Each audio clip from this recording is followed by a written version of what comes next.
Ada orang yang sholat tapi susah meraih kesuksesan. Gagal lagi, gagal lagi. Ada orang yang sholat doanya belum terkabul. Masalahnya apa?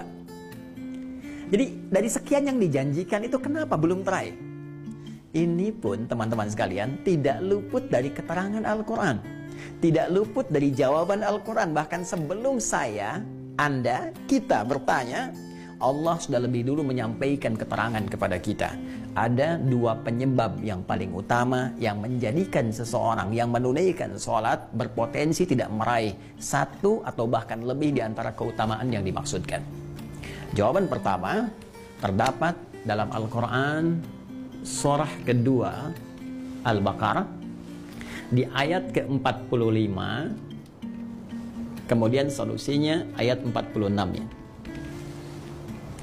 Yang kedua, kita temukan di Quran surah kedua 29. Di Quran surah kedua 29 Al-Ankabut di awal ayat ke-45-nya. Tuh, sama-sama 45 ayatnya, ya, tapi nanti dengan pemaknaan yang berbeda. Baik, mari kita lihat dengan cepat. Apa penyebab orang sholat berpotensi belum atau tidak meraih apa yang dijanjikan ini? Yang pertama di Quran surah kedua Al-Baqarah di ayat ke-45 Allah menegaskan. Perhatikan kalimatnya. Wasta'inu bis-sabri was-salah. Dan jika engkau punya persoalan dalam kehidupan, terima dengan sabar, itu untuk meningkatkan kualitas hidupmu. Dan dengan itu kemudian kau bawa dalam sholat, mintakan solusi kepada Allah. Was-salah, tunaikan sholat, minta solusi kepada Allah. Wa innaha lakabiratun illa 'alal khashi'in. Namun penting kau sadari, sholat itu tidak mudah engkau lakukan.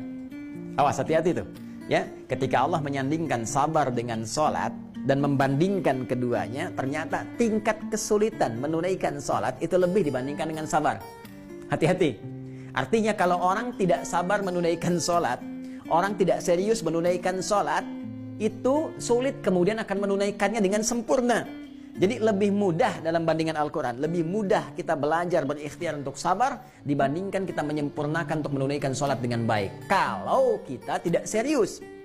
Nah, tapi Allah tidak berhenti sampai situ. Supaya Anda tidak bertanya, kalau begitu kalau sholatnya berat, kenapa kita diminta menunaikan? Hei, belum selesai ayatnya. Allah berikan jalan supaya sholat ini mudah ditunaikan oleh kita.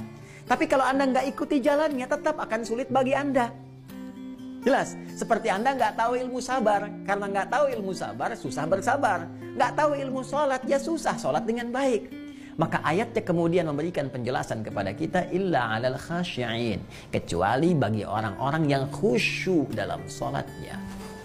Jadi untuk menjadikan sholat itu termaknai, sholat itu mudah kita tunaikan, sholat itu benar kita tunaikan, kata Al-Quran pertama, tunaikan sholat itu dengan khusyuk.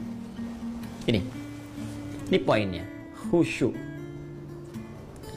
Jadi kalau kita ingin meraih keutamaan-keutamaan ini yang dijanjikan, hal-hal yang tadi dimaksudkan, maka syarat pertama kata Allah, tunaikan dengan khusyuk. Kalau nggak khusyuk jadi berat sholatnya.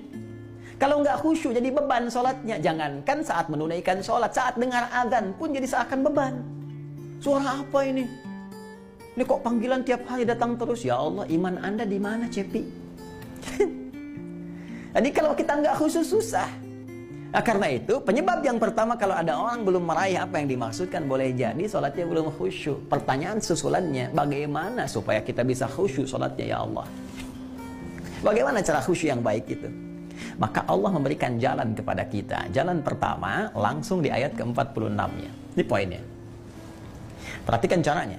Alladzina yadhunnuna annahum mulaqu rabbihim. Satu. Wa annahum ilaihi raji'un. Dua. Ini rumus cepat untuk khusyuk dalam sholat. Ya, bagian pertama, rumus cepat untuk khusyuk. Kata Allah, alladzina yadhunnuna annahum mulaqu rabbihim. Orang khusyuk itu adalah orang-orang yang saat akan sholat. Awas, tolong garis bawahi.